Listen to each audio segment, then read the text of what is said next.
Assalamualaikum, saya Edi. Jangan lupa subscribe, like, dan komen. Cerita yang saya akan ceritakan ini kisah benar dari Mestika yang diceritakan kembali oleh Nurul Akila dari Perak. Kita akan bermula cerita ini sekarang. Tajuk cerita, misteri air yang menitis di bilik sewa itu. Kita akan memulakan cerita ini seperti ini. Kisah yang ingin saya ceritakan ini berlaku pada tahun 2007. Sewaktu saya berhijrah meninggalkan kampung setelah mendapat posting untuk mengajar di Kuala Lumpur. Saya menyewa bilik di sebuah apartmen berhampiran Ampang, Kuala Lumpur. Dapat kawan-kawan serumah yang satu kepala membuat hati saya lega dan seronok tinggal di apartmen 5 tingkat itu, yang penghuninya kebanyakan orang Melayu. Tetapi lebih kurang 2 minggu tinggal di situ, saya mula mengalami keadaan aneh. Saya sering mendengar bunyi air menitik pada lewat malam. Bunyinya tik, tik, tik, tik. Bunyi titisan air itu jatuh begitu lambat, seperti pipe yang sudah ditutup. Tapi masih ada satu titis kecil menyebabkan air itu terkumpul perlahan-lahan pada muncung pipe. Selepas lama terhimpun, terbentuk satu titis air makin lama, makin besar, dan akhirnya gugur ke lantai. Bunyi titisan itu tidak saya gemari. Ia mengganggu tidur saya. Saya mula berfikir, takkan itu bunyi air jatuh ke dalam tangki?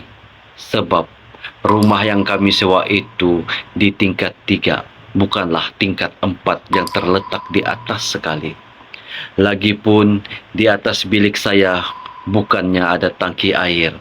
Yang ada ialah rumah penghuni lain. Pernah saya bangun dan pergi ke dapur. Mungkin pipe di sinki tak tertutup rapat agaknya, fikir saya dalam hati. Tetapi setelah diperiksa, ternyata andaian itu silap. Tiada air yang menitis dari muncung pipe sinki dapur. Kalau begitu, mungkin di bilik air. Tapi setelah saya periksa, pipe di bilik air juga tertutup rapat. Di dalam tandas pun begitu. Saya jadi bingung. Kalau begitu, bunyi air yang menitis itu datang dari mana? Jadi tanda tanya. Esoknya saya ceritakan perkara itu pada Nina dan Mila, dua rakan serumah saya.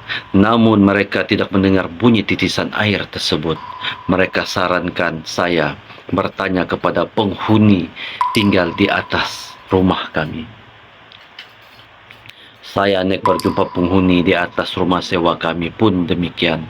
Makcik yang tinggal di situ mengatakan tidak mendengar sebarang bunyi titisan air, baik di bumbung, dapur, bilik air, dan tandas.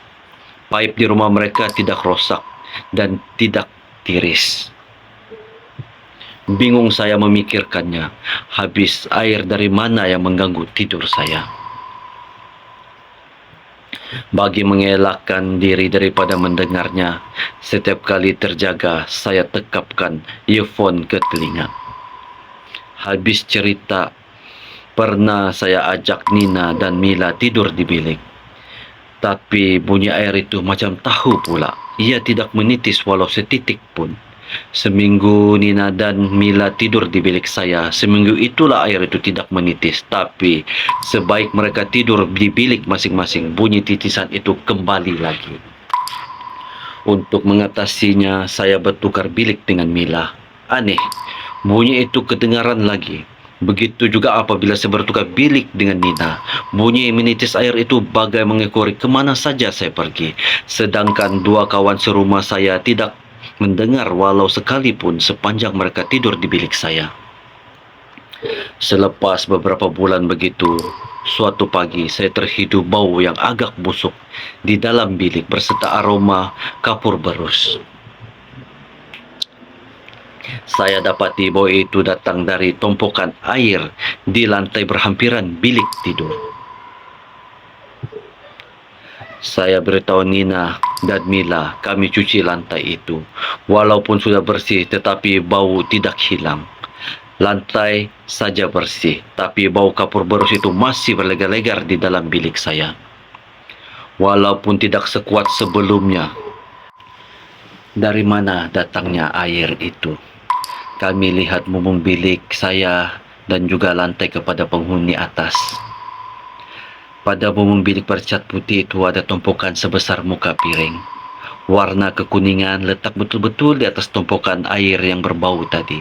Tumpukan itu sudah kering, seperti sudah lama. Saya ditemani Nina pergi ke rumah makcik yang tinggal di tingkat atas.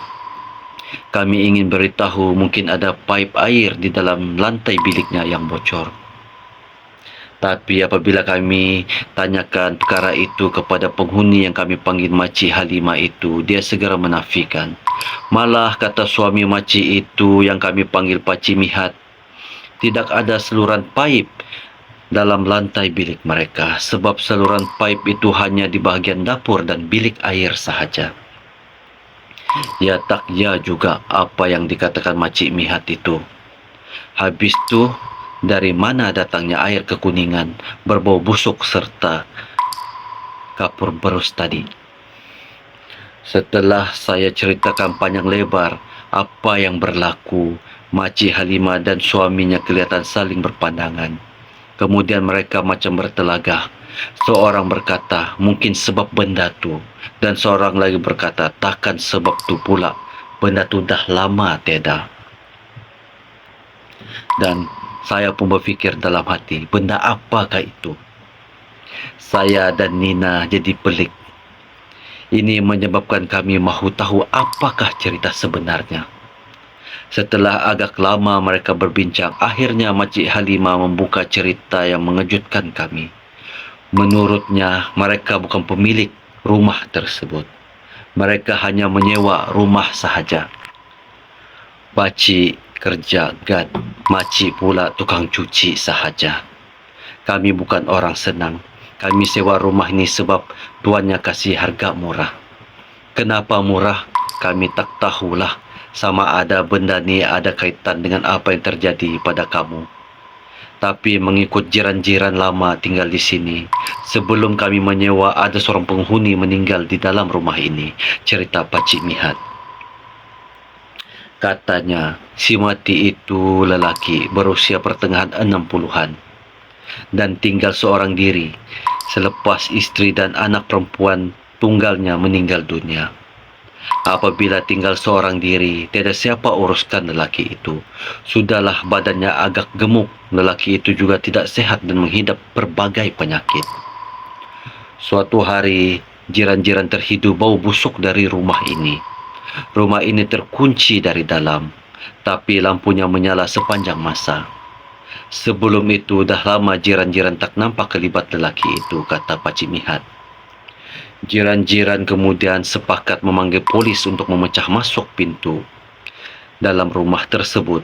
Apabila pintu dipecahkan, mereka terhidu bau yang sangat busuk, manakala lelaki tua itu terbaring di depan pintu biliknya yang terbuka luas. Dia sudah meninggal dunia. Keadaan mayatnya menyedihkan. Ia sudah mula hendak mereput kerana telah lebih seminggu meninggal dunia. Air di dalam badannya juga sudah keluar dari lubang serta rongga-rongga badan.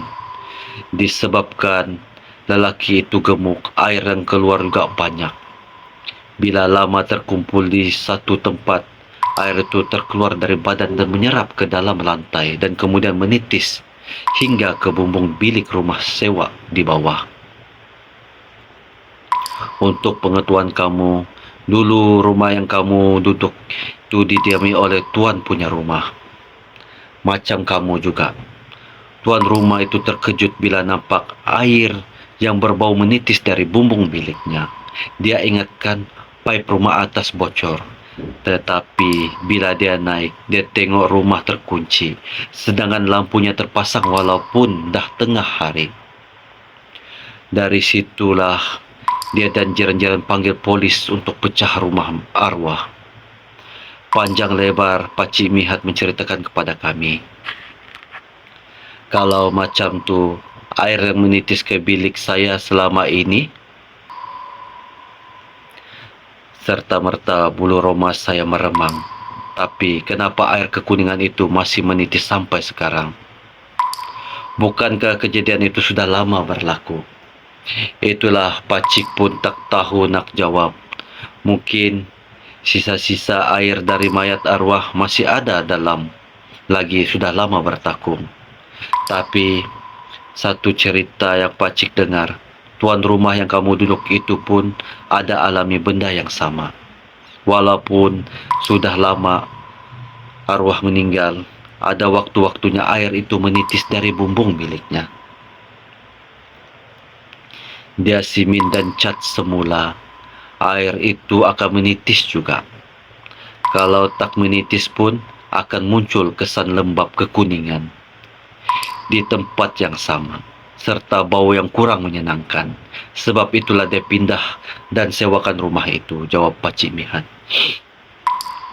Bukan itu saja, ada waktu-waktunya tuan rumah yang saya diami akan terdengar bunyi orang berjalan atau mengalih perabot di rumah arwah.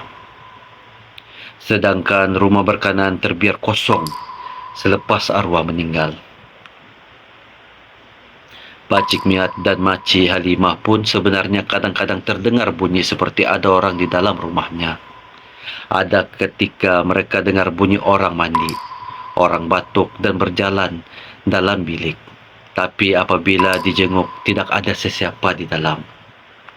Mula-mula dulu takut juga, tapi lama-kelamaan tak kisah lagi. Yang penting sewa rumah ni murah. Itu saja yang kami mampu. Lagipun, kenapa kita nak takut dengan benda tu, kan? Yang kita kena takutkan hanya Allah sahaja. Betul tak kata Pakcik Mihat? Kisah diceritakan Pakcik Mihat itu turut diakui jiran-jiran terdekat. Saya masih terus tinggal di bilik itu setelah tahu cerita itu. Dan saya masih terdengar bunyi air menitik. Bumbung bilik tidur saya juga masih lembab dengan cairan kekuningan. Cuma ia bukan berlaku setiap hari. Tetapi pada waktu-waktu tertentu yang sukar hendak diduga, ada kalanya sekali sebulan, kadangkala 2 minggu sekali, bunyi titisan itu muncul. Saya hanya tinggal di situ sampai 2 tahun. Pada tahun 2009 saya berpindah keluar setelah mendirikan rumah tangga.